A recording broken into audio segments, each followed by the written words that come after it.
Mga kabisnes naming minamahal, makikisuyo po kami. Naglalambing po kami sa inyo.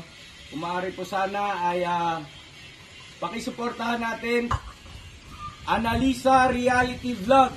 Analisa Reality Vlog. Hello mga kababayan, kumusta kayo? Welcome back. Welcome po muli sa aking YouTube channel, Analisa Reality Vlog. So quick reaction lang po tayo ngayon. Ito po yung nag-stop over sila Pinono dun sa may Butuan. At meron silang nakita ni Intoy na isang senior citizen, si Tatay Robin, na 80 years old na pero bulag. Pero bago ko ituloy ay gusto ko magpasalamat to my new subscribers, mga silent viewers, mga nagla-like, nagko-comment, at saka nagsishare po sa aking mga ginagawang reaction. Maraming salamat po sa suporta ninyo sa akin, at bahala na si Lord magbalik ng mas marami pang biyaya sa inyo. And supportan din po natin ang Kabisnes Official, Kabisnes Family, Papa Dins TV, and shout out po sa aking mga kasamahang mga reactors. Welcome back po, ngayon lang ako makakagawa ng reaction. Anime Reactors TV, Taong Gala, Kalingap Turak, Ma'am Flores Channel, Alminda Mix Vlog, MK Inday Okray, Katangay PLC, at saka si Kamix Vlog. Pero ito po, siya nga pala, hingi pa ako ng dispensa, paumanhin, kasi meron pa akong in-upload na yung mga view po doon nila Junjun. Nag-ano po ako ng clip, kaya lang nagkaroon po ng problema. May mga portion kasi doon na may copyright. Kailangan kong i-re-upload kasi yun ang option doon. I-re-upload ko siya or magdi-dispute, so ayoko. So nag-re-upload na lang po ako. Maraming salamat at pasensya talaga sa shoutout ko. Kabayan Jose, kasi nandoon kayo sa sa comment section. Pasensya po Kabayan si Pascual, Ma'am Sara, Kabayan Marilyn Cabanilla, Ma'am, pasensya po kasi nag-comment kayo doon. Talagang kailangan kong ulitin, nag-re-upload po ako. Kabayan Jessie Lucas, Ma'am Fleurs, pasensya po.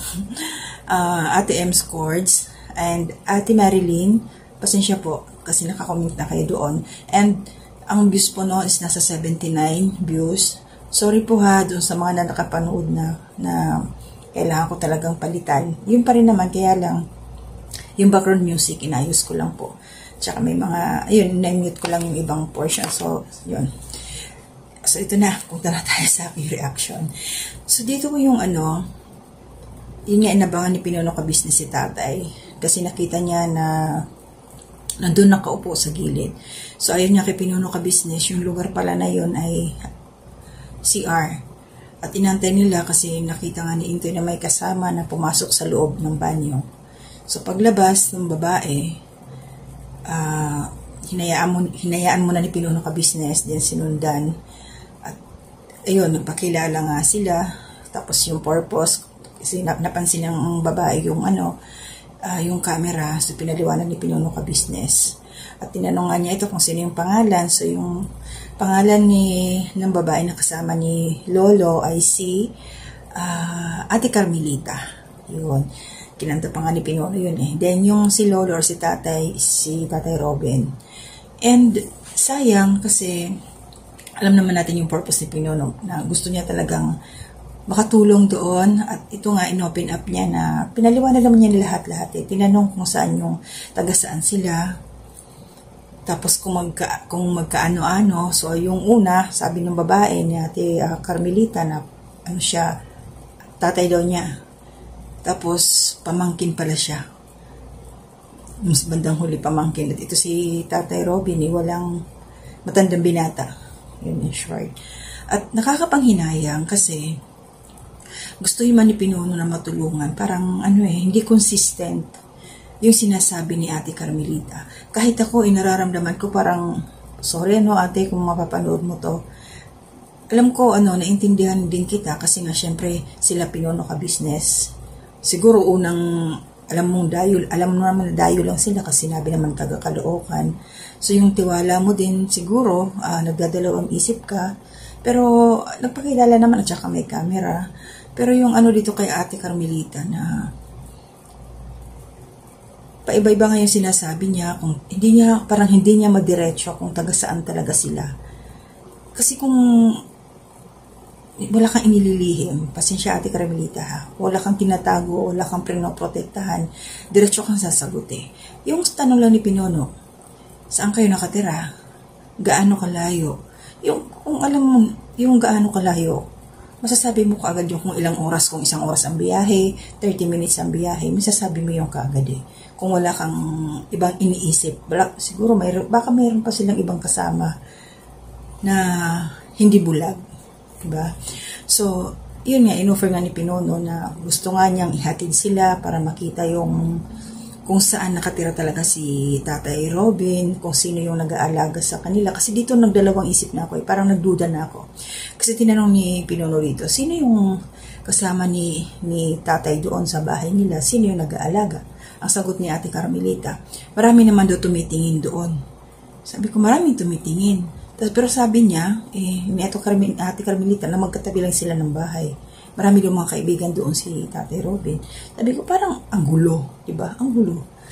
Ang hirap, parang hindi ko masundan yung kinikwento niya kung talagang magkamag-anak sila. Or magkamag-anak, sabihin na natin, baka mamaya yun na ginagamit lang si tatay.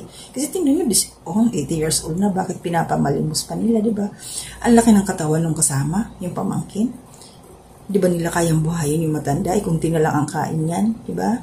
Nakakapagduda. Pero sayang, kasi yung 10,000, tuwan-tuwa na si tatay eh. Di ba, si Tatay Robin, tuwan-tuwa na siya. Sabi nga ni Pinono, bibigyan siya ng ganong halaga, pero magpapahinga siya ng kahit 1 buwan o kaya 2 weeks. Hindi mo na mamamalimos, mag-relax muna. Tuwan-tuwa na nga sana si Tatay Robin. Kaya lang, hindi naman pumayag yung kasama niya, si Ate Carmelita, na parang hindi pumayag na pumunta doon sa bahay nila. O sinabi naman ni Pinono na mayroon silang sasakyan. Hindi pumayag. At saka, ang isang dahilan ni Ate Carmelita, yung pamangkin na naggagay doon kay Tatay Robin, na mayroon pa daw silang isang kasama na bulag. So, ibig sabihin dalawa ang kanyang hinahandle. Parang lumang kanta na yan yata. Yung parang may mga, baka may humahawak sa kanila na sindikato. Iwan natin na, sorry. Hindi natin alam. Kasi ganun eh. Kasi kung totoong namamalimos lang sila, talagang nangangailangan, hindi magdadalawang isip eh. O sige, tara, sasakay kami, papayag sila sana, si Ate Carmelita. Siya yung dun eh. Siya yung magbibigay ng signal dun eh.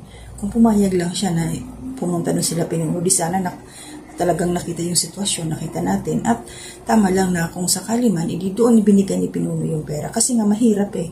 O halimbawa, iniabot yung pera doon mismo.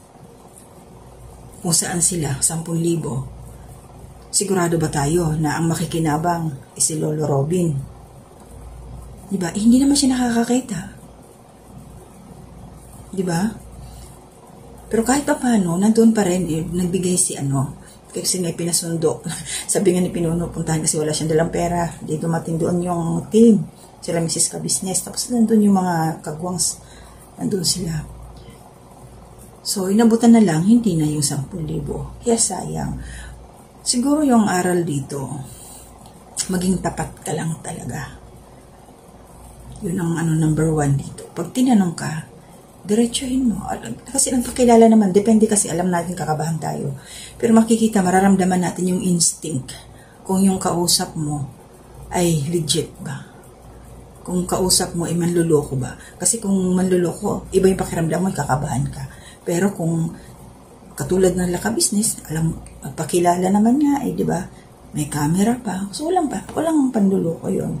Kaya sayang lang to si Ate Carmelita. Siguro talaga baka maya-maya meron silang pinuno din. Na baka halimbawa yung maghahapon nakita, baka paghati-hatian nila yung mga ganun. Pero sana naman huwag. Kasi kawawa si Tatay Robin. Nanghinayang ako doon sa 10,000 na sana meron ng makapagpahinga talaga si tatay. Grabe kasi si Ate Carmelita. Kasalanan mo to, ate. Kasi hindi ka pumayag. Diba?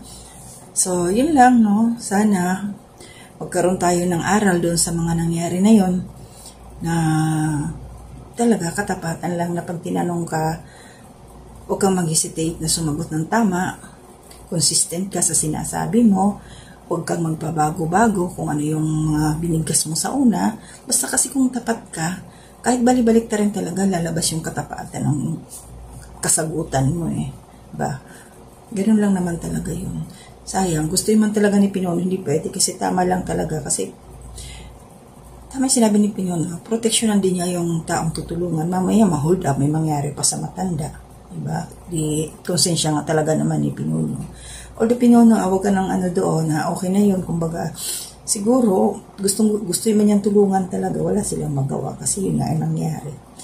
Hindi pa swerte ni tatay. Kunti lang yung swerte na napunta sa kanya. Diba? So, ito po, hanggang dito lang muna yung aking reaksyon. Doon lang po sa nangyari na sitwasyon na isang senior citizen natin na maaaring ginagamit sa pamamalimos. Talagang malinaw yon kasi nga dapat 80 na sa bahay na yon, pinapakain na lang ng kamag-anak nila pero ginagala pa rin para mamalimos. Sana kung mapanood yun ni Ate Carmelita na siyempre may mga audience yun sa kapaligid, may mga ibang tao doon, so matitrace nila, makikita nila yung channel ni Pinono Ka Business, makikita nila yung upload na yun. Pag kausap yung si Ate Carmelita, sabihin mo, ito yung ginawa mo, sinayang mo yung 10,000, dapat pumayag ka na sumama doon sila kasi may sasakyan naman. Yun talaga, nasa huli ang pagsisisi. So hanggang dito na muna ang aking reaction. Hindi muna ako magsa-shoutout, pero basta talaga maraming salamat sa lahat ating mga subscribers dyan. Nasa 3,050 I think. Parang alon, baba, akyat, baba, ganun talaga ang buhay. So mag-iingat po tayong lahat. Hanggang dito na muna at hanggang sa susunod po ulit na aking mga reaction video. At to God be the glory.